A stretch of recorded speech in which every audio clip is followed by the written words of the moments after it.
Tadinya NWDI sudah bergabung ke Nasdem dan Ibu Rohmi menjadi ketua DPW ya di Nusa Tenggara Barat.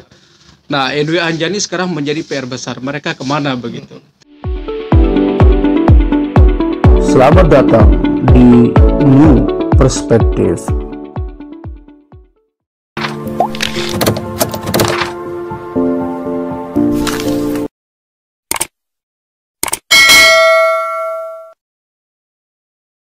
News Perspektif. Nah, kali ini kami menggelar diskusi di tempat yang berbeda ini untuk mencari suasana yang berbeda pula begitu. Kita cari lokasi yang sedikit agak terbuka begitu. Dan bersama saya sore ini sudah hadir Pak Dr. Saiful Hamdi, dosen Universitas Mataram begitu. Pada sore ini podcast kami akan mencoba untuk berdiskusi terkait dengan kemana potensi arah politik Ormas NW begitu, atau NW Anjani. Nah, karena seperti yang kita ketahui bahwa kalau yang kubu sebelah yaitu NWDI sudah memantapkan arah politiknya ke Partai Nasdem dengan Ibu Siti Rohmi Jalilah sebagai ketua DPW Partai Nasdem NTB yang baru begitu. Nah, dengan Ibu Rohmi sebagai ketua DPW Partai Nasdem NTB, bisa kita pastikan bahwa arah politik dari Ormas NWDI atau dulu kita kenal dengan NW Pancor dipastikan ke Partai Nasdem. Nah, pertanyaannya kemudian adalah kemana arah politik dari kubu sebelahnya atau NW atau kita kenal sebelumnya sebagai NW Anjani begitu. Nah, dari pengamatan atau analisa politiknya Pak Dr. Saiful Hamdi ini seperti apa ini melihat kecenderungan ke depan arah politik NW begitu di pemilu maupun di Pilkada 2024 ini begitu, Pak Dokter. Assalamualaikum warahmatullahi wabarakatuh. Terima kasih banyak Mas Yani. Ini sudah kesekian kalinya kita bertemu dan berbicara tentang relasi Nahdlatul Wathon dengan politik ya. Sebelum saya mencoba menjawab pertanyaan Mas Yani, kemana Nahdlatul Wathon pasca Hanura sendiri sebagai partai sebelumnya tidak masuk pada parliamentary threshold ya. Jadi mereka masih kurang poinnya sehingga tidak bisa mencalonkan salah satu ataupun beberapa kadernya di tingkat nasional. Nah, sebelum kita membahas itu, saya ingin mereview sedikit Mas Yani tentang bagaimana hubungan Nahdlatul Wathon dan politik pasca Maulana Syekh. Saya kira ini sebagai setting sosial politik yang perlu kita pahami begitu. Jadi saya ingin mengatakan begini, bahwa Nahdlatul Wathon ini termasuk salah satu ormas yang sangat responsif dengan perubahan dinamika politik yang terjadi di Indonesia. Ya, kita tahu memang pada waktu itu ada Amin Rais sebagai representasi Ormas Muhammadiyah, kemudian ada Gus Dur yang mendirikan PKB. Nah, NW kan pasca Maulana ini memang tidak mendirikan partai politik, tetapi mereka sangat aktif terlibat di dalam politik. Jadi ketika awal-awal perpecahan Nahdlatul Wathon tahun 1999 ya, pasca Muktamar Praya, saya ingat betul, misalkan kubu Anjani itu mereka tetap berafiliasi ke Golkar.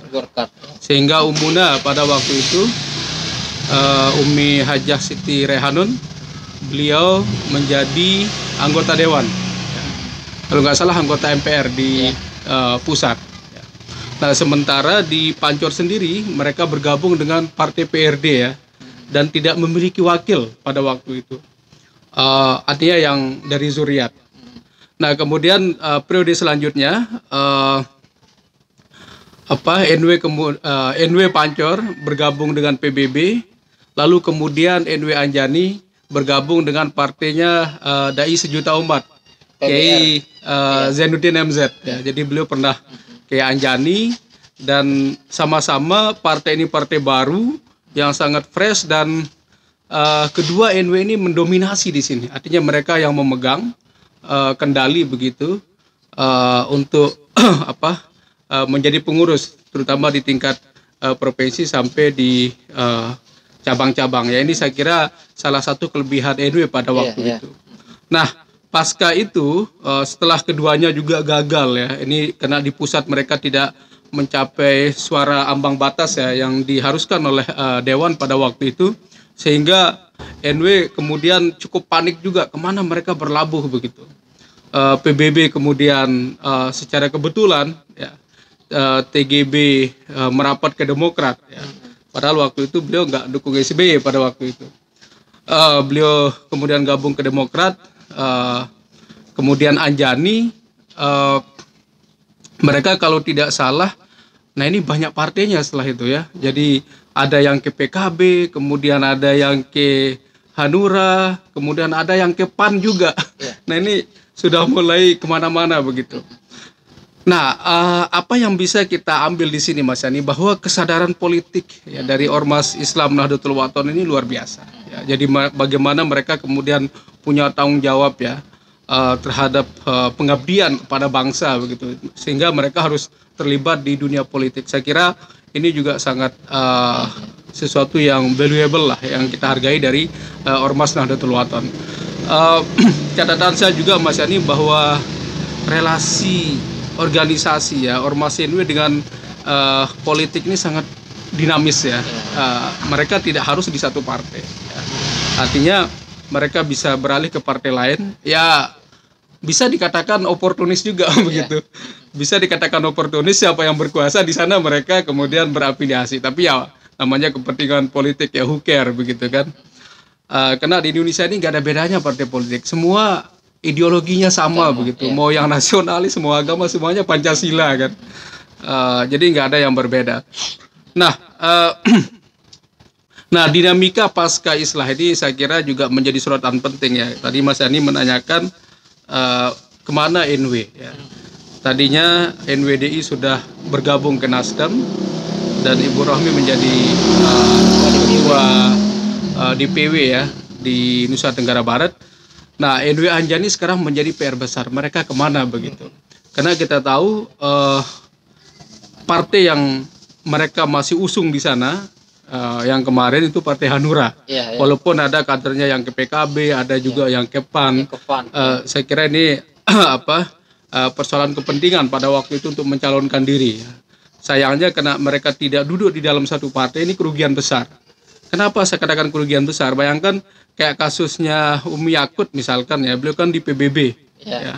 Suaminya nyalon di PAN dengan dapil yang sama, jamaah yang sama, dua-duanya akhirnya gagal. Saya kira ini pelajaran penting ya dari kegagalan politik teman-teman kita di Nahdlatul Wathon. Nah kemudian di pusat juga ya, karena kemarin Hanura tidak bisa mencalonkan calonnya di DPR, ada ya bisa sebenarnya, cuman kan ada kekhawatiran kan, batas parlemen lah begitu. Ada kekhawatiran orang nggak berani mencalonkan diri karena kalau mereka menang juga suaranya pasti ke partai lain, karena Hanura tidak dapat tidak mencukupi ya batas ambang parlemen itu. Jadi Mas Yani, akhirnya apa yang terjadi kita lihat tokoh-tokoh NW justru bertarung di DPD ya termasuk Bang GSM ya, Gede Samsul. Nah dinamika yang saya lihat sekarang bahwa di Anjani ada semacam ya masih tarik ulur ya, kemana kemudian NW ini berlabuh begitu. Ada kelompok-kelompok yang memang ingin mereka tidak terlibat di politik begitu, tidak mau terlibat di politik praktis. Mereka ingin ya ada semacam purifikasi ideologi atau kembali ke hitah lah begitu. Jadi kita kembali ke hitah Maulana, tidak mau terlibat di politik. Nah, di satu sisi juga ada kelompok yang menginginkan Hanura. Ya, jadi saya ingat betul bagaimana Bang Samsur Rizal, beliau sebagai ketua Hanura. Jadi beliau mengatakan walaupun Partai Hanura tidak mencukupi suara ambang batas parlemen, beliau mengatakan ya nggak apa-apa, kita cukup berkuasa di NTB. Nah, ini suara yang pernah saya dengar. Nah, ada juga sebagian dari tokoh-tokoh NU yang justru menginginkan untuk pindah partai karena bagaimanapun mereka tidak bisa mencalonkan diri begitu kalau misalkan tetap di Hanura. Nah, ini PR besar bagi teman-teman kita di Nahdlatul Wathon. Kira-kira mereka mau kemana begitu di Pilkada 2024 ini. Kalau misalkan mereka telat start dan membuat keputusan, saya yakin bahwa mereka akan gagal lagi untuk bisa berkontestasi di pesta demokrasi di 2024. Nah, kalau kita bicara pada pemilu 2019 yang lalu kan, bisa kita bilang ya menjadi pelajaran penting bagi NW begitu. Karena kalau kita lihat kader-kadernya yang mencalonkan diri begitu di sejumlah partai, termasuk juga di Hanura sebagian besar, baik di kabupaten, provinsi, pusat begitu, nyaris hampir semua gagal untuk terpilih begitu. Nah, tentu ini menjadi persoalan penting bagaimana kesiapan daripada kader-kader NW sendiri begitu untuk menghadapi pemilu 2024 mendatang begitu. Artinya dengan kondisi saat ini kan artinya kita lihat ini kan pemilu masih 3 tahun lagi begitu. Nah, di satu sisi meski memang ada Hanura begitu, tapi persoalannya sendiri kan di internal NWDI di internal NW sendiri begitu belum ada satu kesepakatan kemana gerbong ini seutuhnya akan berlabuh begitu. Nah, dengan kondisi seperti ini kira-kira apa yang harusnya dilakukan oleh NW begitu Pak Dokter? Ya, Mas Yani, saya kira kegagalan pada pemilu 2019 ya, teman-teman kita di Anjani saya melihat sebenarnya banyak faktor. Bukan karena jamaah tidak sami'na wa ata'na ya. Memang ada sih slogan-slogan sami'na wa ata'na di mulut, tetapi ketika nyoblos berbeda begitu. Nah, ini banyak kemudian orang mempertanyakan militansi dari jamaah NW itu seperti apa begitu. Selalu di depan-depan mimbar pengajian ya ditekankan sami'na wa ata'na gitu. Kami dengar, kami setia. Tapi ketika nyoblos ini suaranya berbeda gitu, ceritanya berbeda.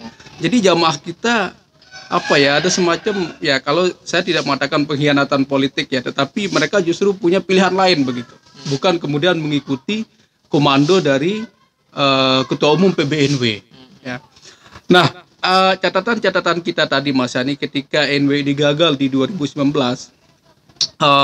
ya salah satunya tadi ya orang mempertanyakan militansi dari jamaah NW. Kedua, saya melihat begini, teman-teman kita politisi di Anjani itu terlalu tergantung kepada Ummuna. Ini yang saya lihat bahwa ketika mereka turun ke lapangan selalu Ummuna saja yang menjadi sandaran mereka begitu. Pada waktu misalkan mereka sudah jadi anggota dewan. Nah, ini tidak pernah dimanfaatkan untuk tetap anggaplah kemudian silaturahmi menyiram jamaah yang ada di bawah. Justru mereka muncul ketika pas pilkada ini menjadi persoalan serius ini pas pemilu saja mereka muncul menyambangi jamaah ini yang kemudian masyarakat kita di NW selalu bertanya ini siapa begitu. Padahal dia dipilih oleh warga NW dulu. Sebelum dia jadi, nah ketika jadi nggak pernah mampir. Ini yang saya kira kemudian menjadi kritik ya bagi teman-teman kita politisi NW supaya harus perilaku politik ini perlu diubah. Kemudian ini Mas Yani juga menarik karena ini kan dua NW ini sebenarnya basic ideologinya sama ya. NWDI, NW ini kan kita tidak bisa membedakan. Ya. Tetapi kenapa kemudian NWD ini kita anggap ya dalam tanda kutip lebih unggul ya dalam tren-tren politik ya, termasuk di pilkada mulai dari 2008 ya, ketika Bajang menjadi gubernur, kemudian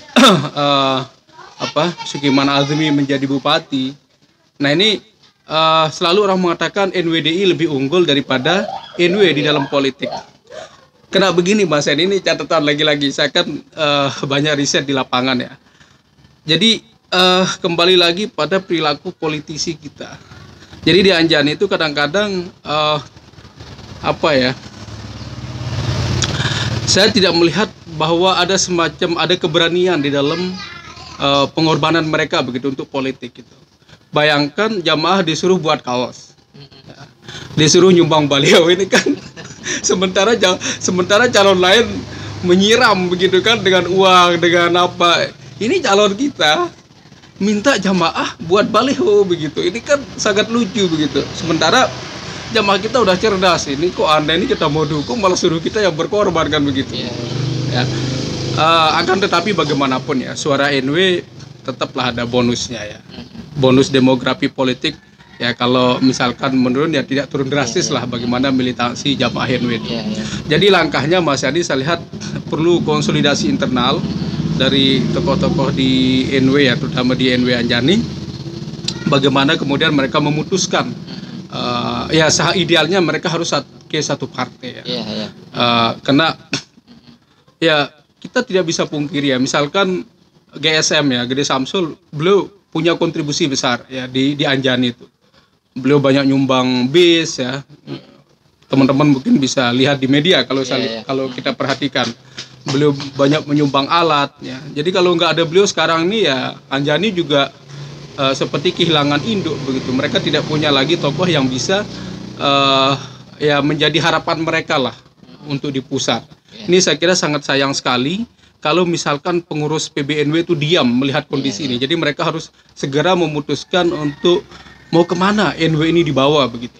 Minimal yang menjadi acuannya adalah partai politik yang kira-kira bisa memenuhi parliamentary threshold begitu ya. Oh ya harus Mas sehingga Yani. bisa menempatkan kadernya lah di tingkat pusat DPR RI begitu. Carilah partai-partai yang menurut saya yang aman lah ya, yang masuk kira 8 besar lah ya. Ya misalkan ada Golkar, ada Gerindra, ada PKB, ada apalagi PKS ya, mungkin PKS terlalu jauh ya ideologinya ya, tapi nggak menutup kemungkinan juga kan. Tidak menutup kemungkinan juga Nasdem begitu kan. Nasdem juga nggak menutup kemungkinan ya, misalkan malah bagus sekali kalau ada kolaborasi di internal ya untuk misalkan ada anggota dewan ya, bagaimana kemudian tokoh-tokoh NW bersaing. Tetapi begini Mas Yani, saya melihat NW ini kan suaranya besar ya. Saya yakin pasti jadilah salah satu, ya minimal salah satu lah di antara calon-calon itu ya. Kalau misalkan mereka nyalon sebagai anggota DPR RI. Gede Samsul kemarin kenapa kemudian beliau gagal di DPD? Ya ini kan memang ya banyak yang tidak memprediksi ya ketatnya persaingan. Kemudian hitungannya juga sangat berat begitu, bahwa ini kan harus pakai ranking ya di DPD itu. Jadi saya kira raihan suara terbanyak gitu. Ya, dengan suara terbanyak, kemudian orang juga berbasis keluarga, konsolidasi regional ya. Misalkan tokoh dari Lombok Tengah ya, semua orang Lombok Tengah memilih ini begitu. Ini saya kira menjadi catatan lah buat teman-teman kita NW ke depan. Tetapi ya minimal Mas Yani kalau bicara partai tadi ya carilah partai yang aman. Saya yakin NW ini kalau mereka nyalon pasti jadi ya, dimanapun partainya. Saya bisa jamin. Ya, selain itu kan kita bicara juga terkait dengan kesiapan menghadapi Pilkada serentak 2024 kan. Ini juga kita lihat sepertinya juga NW begitu masih gamang untuk menentukan sikap siapa kira-kira kadernya yang punya potensi untuk dijagokan, apakah itu di Pilkada NTB maupun di Pilkada Kabupaten Kota. Minimal lah mungkin bisa di Pilkada Lombok Timur begitu, karena kita ketahui kan basis terbesar NW itu ada di Lombok Timur begitu. Nah di sisi yang lain kita lihat kalau yang sebelah begitu NWDI atau NW Pancor itu kan sepertinya agak lebih siap begitu, yaitu kita tahu bahwa untuk Pilkada NTB beliau menggadang-gadang Ibu Rohmi, meski memang kita belum tahu apakah Ibu Rohmi maju sebagai nomor 1 atau nomor 2. Nah sedangkan di Pancor kan sudah disebutkan bahwa untuk Pilkada Lombok Timur mempersiapkan Jamaluddin dengan posisi sebagai calon wakil bupati. Nah sedangkan untuk Lombok Barat kan ada sejumlah nama, yaitu Tuan Guru Hasanain, Halif Fikri, dan mereka ini kan kader NWDI. Nah dengan kondisi ini jelang masih 3 tahun lagi ini, seperti apa juga yang harus dilakukan oleh NW begitu terkait dengan potensi-potensi kadernya untuk bisa maju begitu, Pak Dokter? Ya, Mas Yani, saya kira kegagalan itu tidak selamanya terjadi ya. Suatu saat pasti akan ada perubahan. Ya. Kegagalan itu kan kesuksesan yang tertunda. Ya.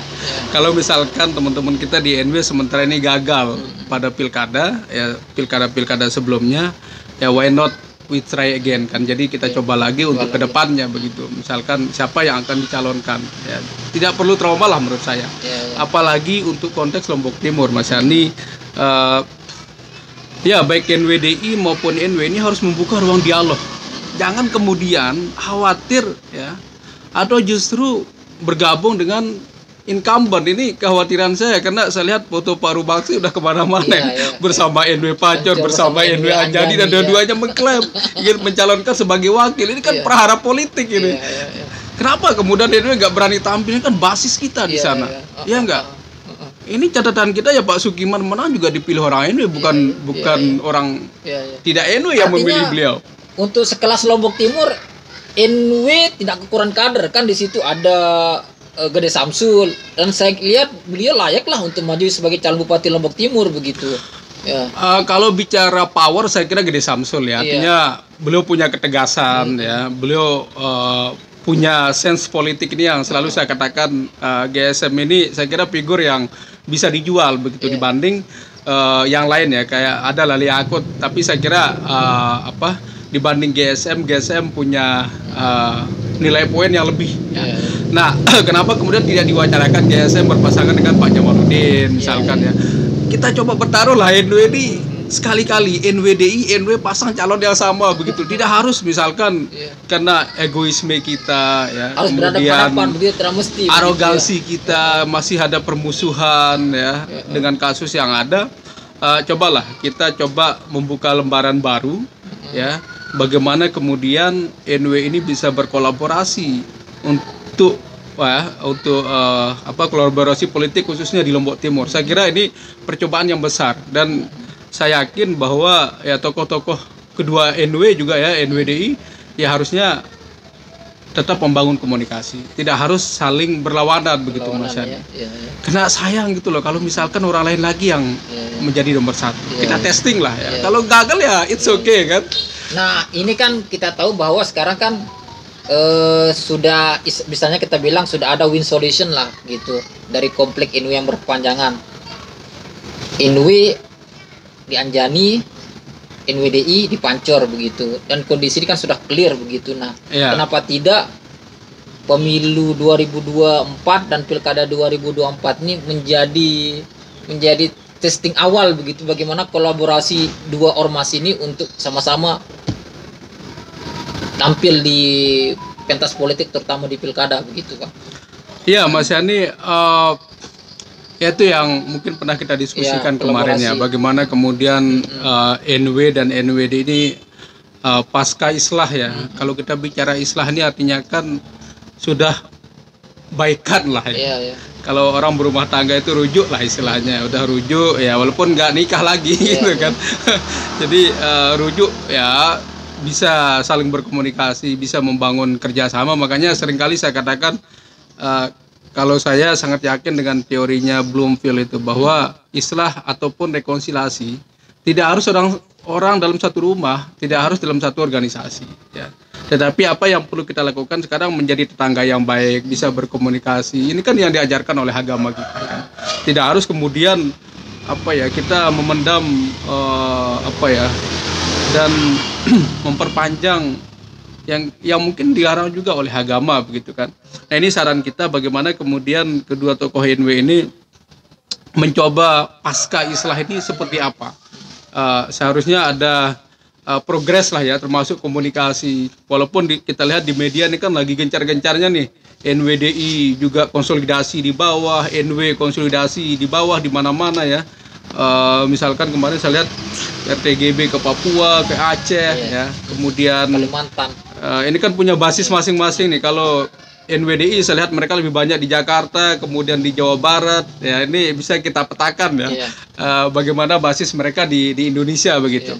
Ya anggaplah ini sebagai pasabikul khairat. Tidak harus kemudian kita saling saling iri begitu dengan perkembangan kedua ormas ini. Berapa menit udah? Udah cukup. Tutup dulu. Ya, demikian diskusi dan perbincangan kita dengan Pak Dr. Saiful Hamdi terkait dengan kemana arah politik NW di 2024 begitu.